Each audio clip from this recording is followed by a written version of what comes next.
ये बागेश्वर धाम बाबा ने कहा एक तकरीर में, क्या श्री राम जी के 5 पिता थे। ये मैंने नहीं कहा, এটা আমার কথা নয়, এটা বাগেশ্বর ধাম বাবা এক পাখন্ডী বাবা বেরিয়েছে, তার নাম দিয়েছি ছোটা দাজ্জা।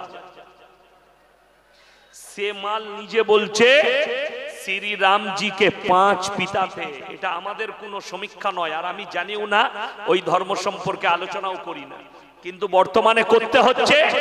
এরা বলছে মুসলমান 4টা করে বউ রাখে। আসামের মুখ্যমন্ত্রী ইসলামের লকে ইউসিসি লাগু করেছে, তার সরকার ইউসিসি লাগু করেছে আর মুসলমানদেরকে দেখাতে চেয়েছে। আসামের মুখ্যমন্ত্রী হিমন্ত বিশ্ব শর্মাজি তিনি বলেছেন যে पूरे हिंदुस्तान में कानून लागू होनी चाहिए, क्योंकि मुसलमान 4-4 शादियां करते, इसके ऊपर कानून होनी चाहिए। अब मैं ये बताऊंगा, ये मेरा भाषा नहीं है। हिमंत बिश्व शर्मा जी जरा गौर कीजिए हमारे तकरीर को, ये हमारा बात नहीं है।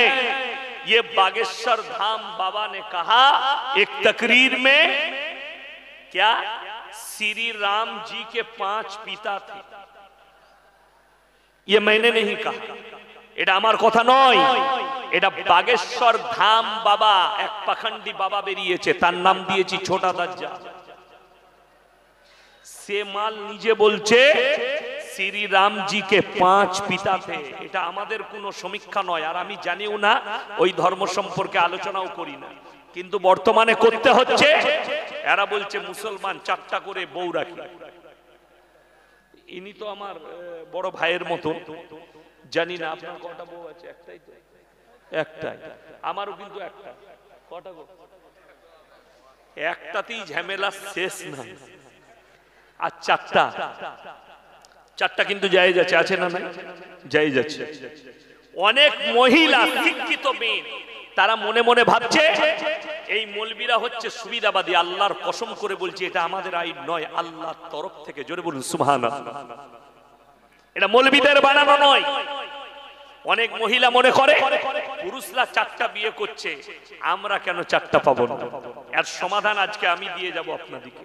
মায়েরা ভালো করে শুনবেন, যে সমস্ত স্কুল কলেজ পড়ুয়া মেয়েদের ব্রেনে এটা ঘুরছে ইসলামে 4টা বিয়ে জায়েজ আছে একটা পুরুষের জন্য, শুনেলেন?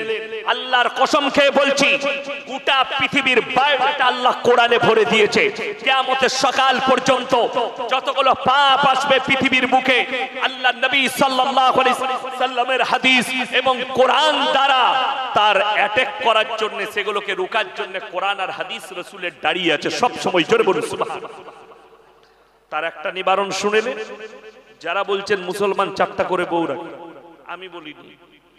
ইসলামে আমরা নিকাহ করে 4টা বিয়ে রাখলে পাপ।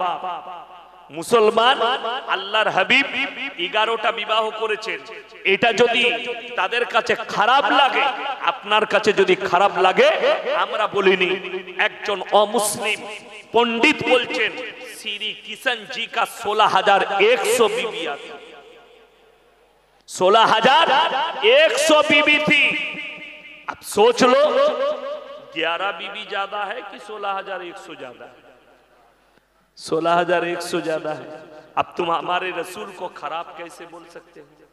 और लेकिन सुने लेन, আল্লাহর কসম করে বলছি, আল্লাহ নবী সাল্লাল্লাহু আলাইহি সাল্লাম 11টা বিবাহ করেছেন, তার মধ্যে 10টা খালি বিধবাকে বিয়ে করেছেন। জোরে বলুন সুবহানাল্লাহ।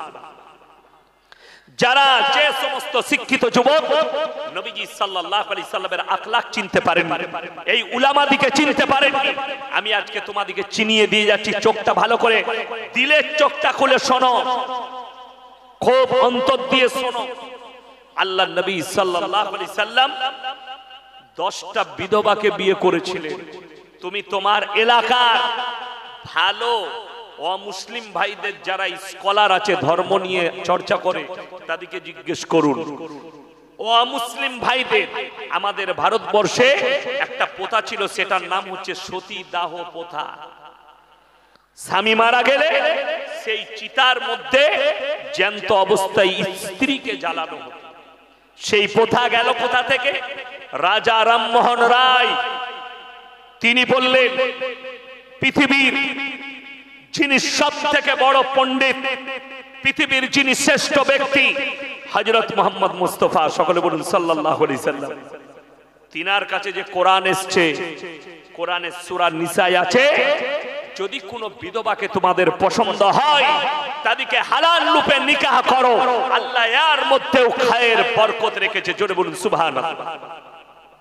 আচ্ছা, যদি কেউ দ্বিতীয় বিয়ে করতে চায়, আপনারা স্টেজ থেকে কোনো উলামা সারা দিবেন না, আপনারা বলুন, যদি কেউ দ্বিতীয় বউ করতে চায়, বিয়ে করতে চায়, আগের বউয়ের কাছে জিজ্ঞাসা করতে হবে না? হবে না? হ্যাঁ, হবে না? আচ্ছা, পৃথিবীর এমন কোন মেয়ে আছে আপনি যদি বলেন আমি কালকে আর একটা বিয়ে করব, তোমাকে ঝাঁটা করে মারবে না? মারবে না? মারবে না? সে কখনো ইজাজত দিবে? কখনো দিবে না। ওই জন্য শরীয়ত তোমার জানা হয়নি, ওই জন্য এই আলেম। বিবির কাছে এজেন্ট নিবার প্রয়োজন নেই, বিনা এজেন্টে আপনি বিয়ে করতে পারেন দ্বিতীয় স্ত্রী।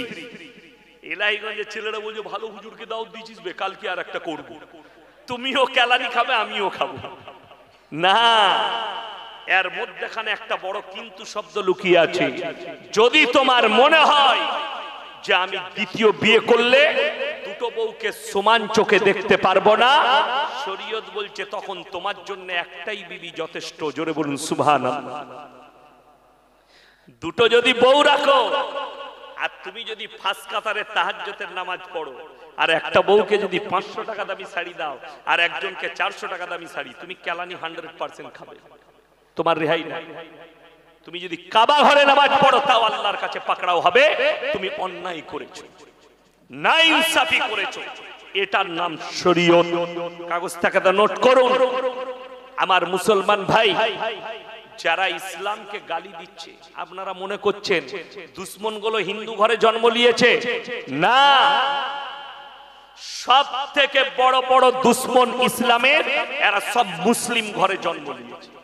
যদি বলেন নাম বলেন, আঙ্গুলে করে গুনতে থাকুন, নামগুলো বলে যাচ্ছে। 1 নম্বর তসলিমা নাসরিন, হিন্দু ঘরে না মুসলিম ঘরে? তাড়াতাড়ি বলবেন। মুসলিম ঘরের মেয়ে। 1 নম্বর রাসূলের দুশমন, কোরআনের দুশমন, আল্লাহর দুশমন। 2 নম্বর জাস্টিস ইনায়েতুল্লাহ, মুসলিম ঘরে জন্ম নিয়েছে, রাসূলের দুশমন, আল্লাহর দুশমন। 3 নম্বর ওয়াসিম রিজভী, কোরআনের 28টা আয়াতের উপরে সুপ্রিম কোর্টে কেস ঠুকেছিল, এ হারামের আওলাদ, সে মুসলিম ঘরে জন্ম নিয়েছিল। 3 জন গেল। 4 নম্বর সালমান রুশদি, এই হারামের আওলাদ জন্ম নিয়েছিল মুসলিম ঘরে, ইসলামের দুশমন। 5 নম্বর পাকিস্তানের তারেক ফতেহি, ভারতে ঠাঁই নিয়েছিল হারামের আওলাদটা, কিছুদিন আগে মারা গেছে। এই হারামখোর মিডিয়ার সামনে বলেছিল ইসলাম এক ক্যান্সার কি তারা বিমারি হ্যায়। জোরে বলুন নাউজুবিল্লাহ। আল্লাহর কি কুদরত জানেন? ওই হারামখোরের আওলাদকে আল্লাহ ক্যান্সারে আক্রান্ত করে মৃত্যু দিয়েছে। জোরে বলুন সুবহানাল্লাহ। 5টা গেল। 6 নম্বরটা শুনেলেন, নতুন এক হারামখোরের আবির্ভাব ঘটেছে, সে দেশ ছেড়ে পালিয়েছে। বাংলাদেশের আসাদ নূর বলেছেন, প্রতিনিয়ত ফেসবুক আর ইউটিউব লাইভে এসে রাসূল সাল্লাল্লাহু আলাইহি সাল্লামকে গালি দিচ্ছে, ইসলামকে গালি দিচ্ছে।